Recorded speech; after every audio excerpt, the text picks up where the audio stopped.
సమరం న్యూస్ ఛానల్కు స్వాగతం.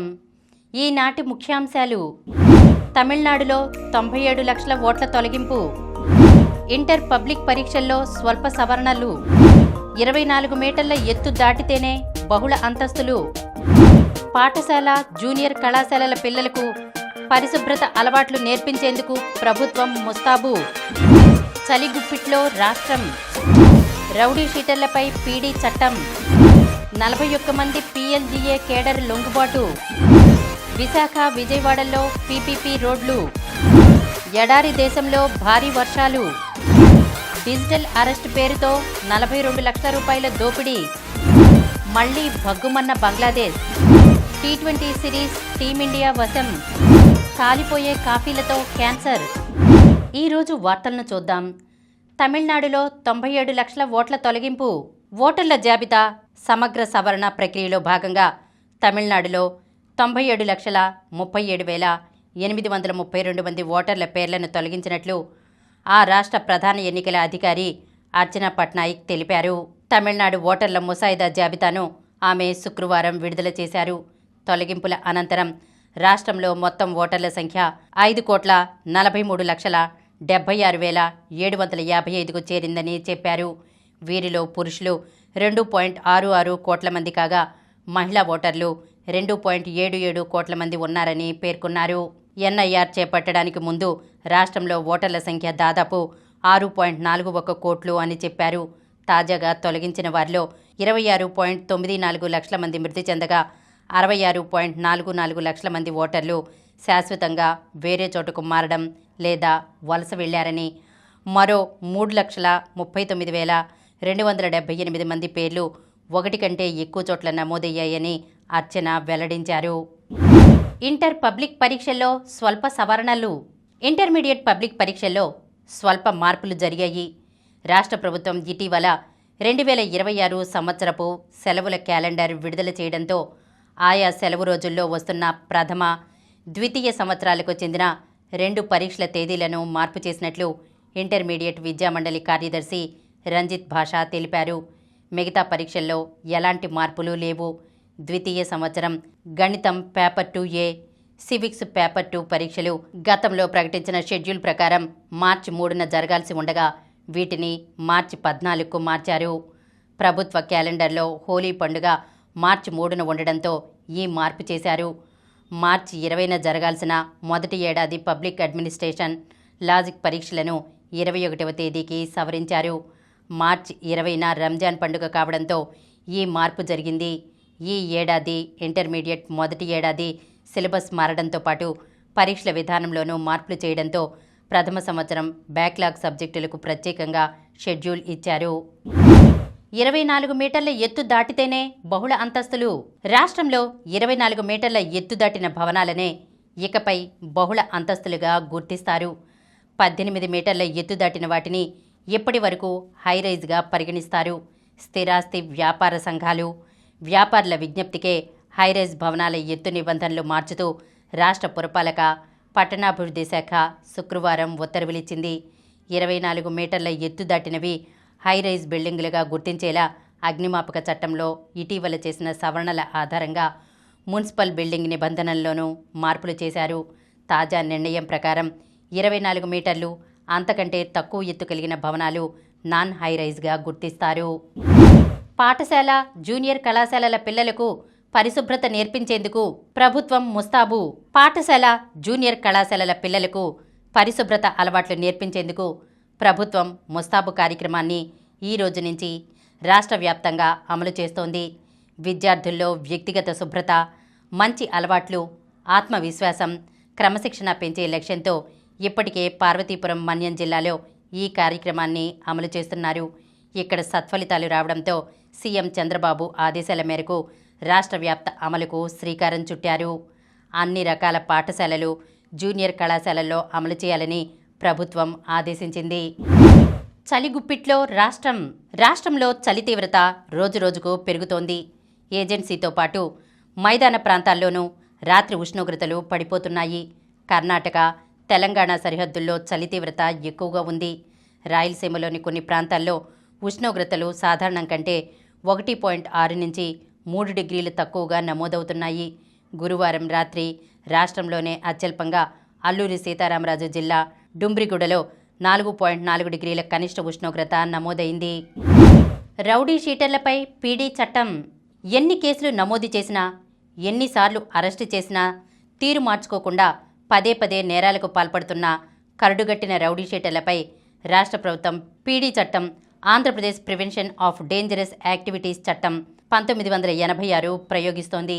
ఏదైనా కేసులో అరెస్ట్ చేసినా కొన్ని రోజులకే బెయిల్పై బయటకు వచ్చేసి పేట్రేగిపోతున్న రౌడీలను ఏడాది పాటు ముందుగానే నిర్బంధించేందుకు ఈ చట్టాన్ని వాడుతోంది. కూటమి ప్రభుత్వం అధికారంలోకి వచ్చినప్పటి నుంచి ఇప్పటి వరకు సుమారు 220 మంది రౌడీ షీటర్లపై పీడీ చట్టాన్ని ప్రయోగించారు. 41 మంది పీఎల్జీఏ కేడర్ లొంగుబాటు. తెలంగాణ రాష్ట్ర చరిత్రలో భారీ మావోయిస్టు లొంగుబాటు శుక్రవారం జరిగింది. పార్టీకి చెందిన 41 మంది కీలక కేడర్ ఆయుధాలతో సహా ఆ రాష్ట్ర DGP Shivdhar Reddy, intelligence chief Vijay Kumar, SIB chief Sumathi, శాంతి భద్రతల అదనపు డీజీపీ మహేష్ భగవత్, ఆసిఫాబాద్ ఏఎస్పీ చిత్తరంజన్ సమక్షంలో లొంగిపోయారు. 1 ఇన్సాస్ ఎల్ఎంజీ, 3 AK-47లు, 5 ఎస్ఎల్ఆర్ రైఫిళ్లు, 7 ఇన్సాస్ రైఫిళ్లు సహా మొత్తం 24 ఆయుధాలతో పాటు 733 తోటాలు, 8 బీజీఎల్ షెల్స్ను పోలీసులకు అప్పగించారు. లొంగిపోయిన వారిలో పీపుల్స్ లిబరేషన్ గెరిల్లా ఆర్మీ బెటాలియన్కు చెందిన 11 మంది ప్లటూన్ కమిటీ, డివిజనల్ కమిటీ సభ్యులు, తెలంగాణ మావోయిస్ట్ పార్టీ కమిటీకి చెందిన 2nd సెంట్రల్ రీజనల్ కమాండ్ కంపెనీకి చెందిన 5, చర్ల శబరి ఏరియా కమిటీకి చెందిన 4, Dandakaranya special zonal committee, south sub zonal బ్యూరోకు చెందిన ప్లటూన్ 33 సభ్యులు 5, సౌత్ బస్తర్ డివిజన్ కమిటీకి చెందిన 9 మంది, దర్బా డివిజన్ కమిటీకి చెందిన 4, Gangaluru area committee ACM లొంగిపోయారు. Visakha, విజయవాడలో పీపీపీ రోడ్లు. రాష్ట్రంలో ప్రభుత్వ, ప్రైవేట్ భాగస్వామ్యంతో నగరాల్లో రహదారులు అభివృద్ధి చేయాలని ప్రభుత్వం నిర్ణయించింది. విజయవాడ, విశాఖపట్నంలో ప్రయోగాత్మకంగా 112 కిలోమీటర్ల మేర రోడ్లను 478 కోట్ల రూపాయలతో అభివృద్ధి చేయనున్నారు. ఇందుకోసం పురపాలక శాఖ త్వరలో బిడ్లు ఆహ్వానించనుంది. నాణ్యత, పనుల్లో పారదర్శకత, దీర్ఘకాలిక నిర్వహణకు ప్రాధాన్యమివ్వాలన్నది లక్ష్యం. పనులు చేసిన గుత్తేదారు సంస్థలకు యాన్యుటీ మోడల్లో తిరిగి చెల్లింపులు చేయనున్నారు. దశలవారీగా మిగిలిన నగరాల్లోనూ ఇదే విధానం అమలు చేయాలని ప్రభుత్వం యోచిస్తోంది. మళ్లీ భగ్గుమన్న బంగ్లాదేశ్ మళ్లీ భగ్గుమంది. గత ఏడాది ఆగస్టులో షేక్ హసీనా నేతృత్వంలోని అవామీ లీగ్ ప్రభుత్వాన్ని గద్దెదించిన విద్యార్థుల ఉద్యమంలో కీలక పాత్ర పోషించిన ఇంకిలాబ్ మోంచో యువనేత షరీఫ్ ఉస్మాన్ హాదీ సింగపూర్లోని ఓ ఆసుపత్రిలో గురువారం రాత్రి మరణించడంతో అల్లర్లు చెలరేగాయి. రాజధాని ఢాకా సహా పలు జిల్లాలు హింసాత్మక ఘటనలతో అట్టుడిగిపోయాయి. భారత రాయబార కార్యాలయాల ముందు ఆందోళనకారులు భారీ నిరసనలకు దిగారు. చిట్టగాంగ్లోని అసిస్టెంట్ ఇండియన్ హైకమిషనర్ నివాసంపై రాళ్ల వర్షం కురిపించారు. ఢాకాలోని భారత రాయబార కార్యాలయం ముందు బారికేడ్లను తొలగించి లోపలకు చొచ్చుకు వెళ్లేందుకు ప్రయత్నించారు. ప్రతి కార్యాలయాలను ఆందోళనకారులు ముట్టడించారు. దేశంలోని ప్రధాన పత్రికలైన ప్రోథోమ్ ఆలో, ది డైలీ స్టార్ భవనాలకు నిప్పంటించారు. ఈ ఘటనల్లో కొందరు పాత్రికేయులు అగ్నికీలల్లో చిక్కుకోగా వారిని సైన్యం రక్షించింది. ఆందోళనకారులతో మాట్లాడేందుకు ప్రయత్నించిన new age editor Noorul Kabir పైన దాడి జరిగింది.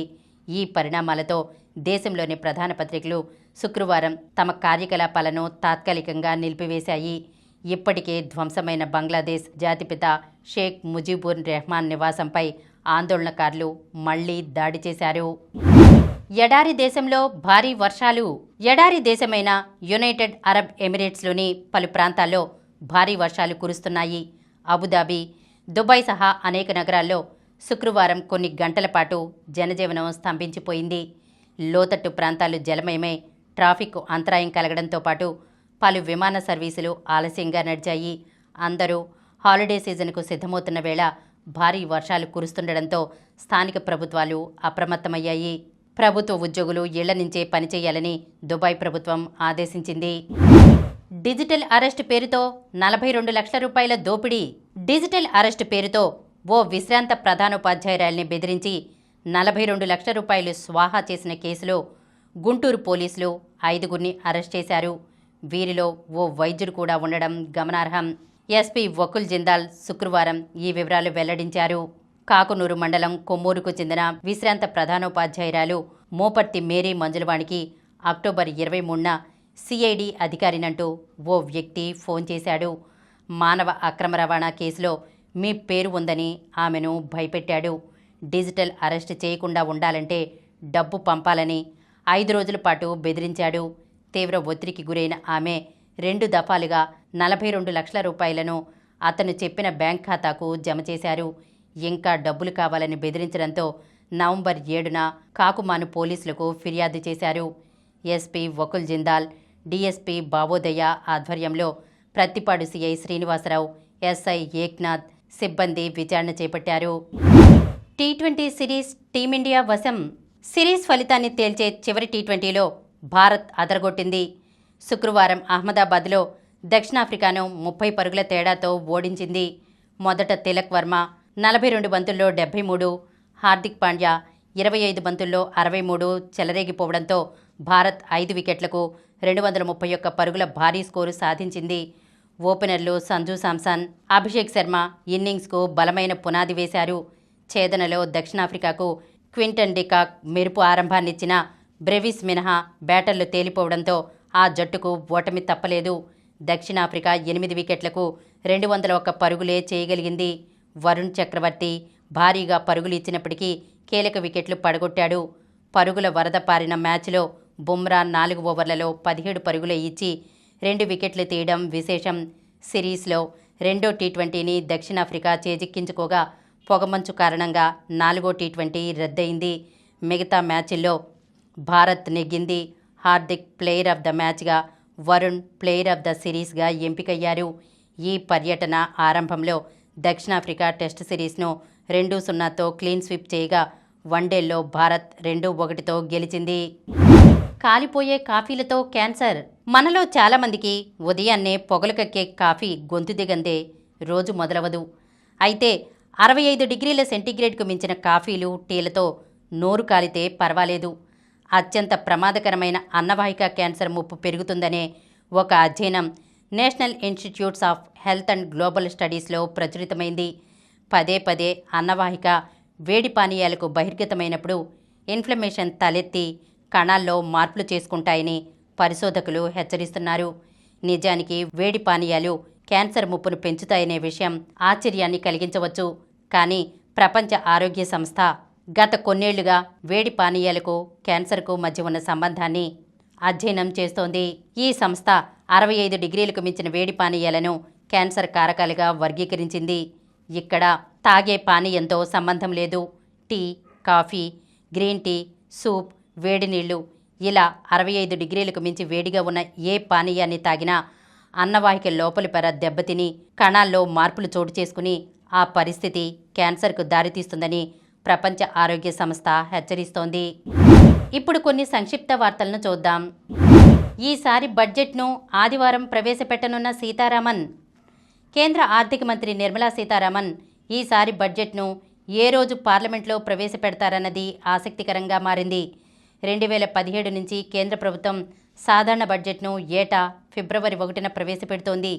వచ్చే ఏడాది ఫిబ్రవరి 1 ఆదివారం ఆనవాయితీని కొనసాగించాలనుకుంటే సీతారామన్ 2026-27 బడ్జెట్ను అదే రోజు పార్లమెంటు ముందుకు తీసుకొస్తారు.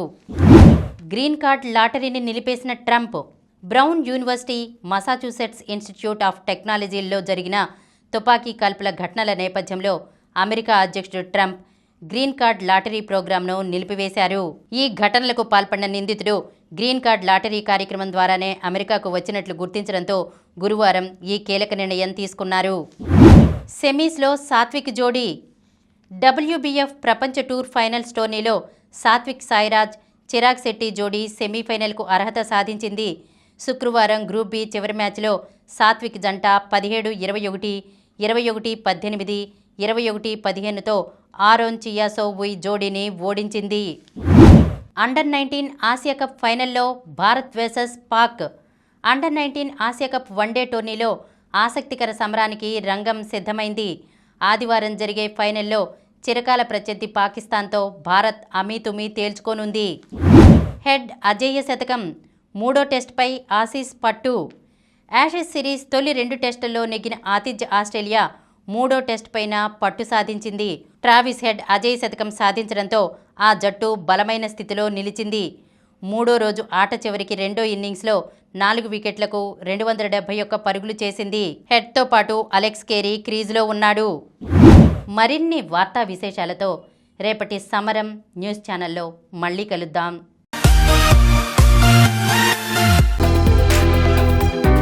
ప్రతిరోజు వార్తా విశేషాల కోసం అనతి కాలంలోనే 20 కోట్లకు పైగా వ్యూస్ సాధించిన సమరం ఛానల్ సమర్పించు సమరం న్యూస్ ఛానల్కు సబ్స్క్రైబ్ చేయండి, లైక్ చేయండి, మీ ఫ్రెండ్స్కి షేర్ చేయండి. అలాగే ప్రక్కనున్న గంట సింబల్ని ప్రెస్ చేయడం మర్చిపోకండి.